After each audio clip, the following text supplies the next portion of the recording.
Как красиво сказал Омар Хайям: «Чтоб мудро жизнь прожить, знать надобно немало. Два важных правила запомни для начала. Ты лучше голодай, чем что попало есть, и лучше будь один, чем вместе с кем попало. Не делай зла, вернется бумерангом, не плюй в колодец, будешь воду пить.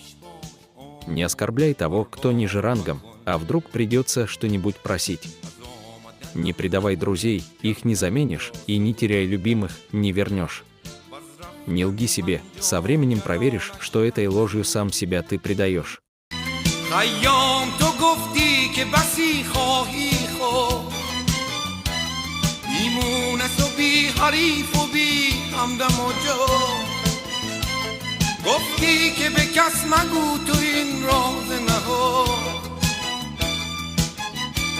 هر لاله که پژمرد نخواهد بشکفت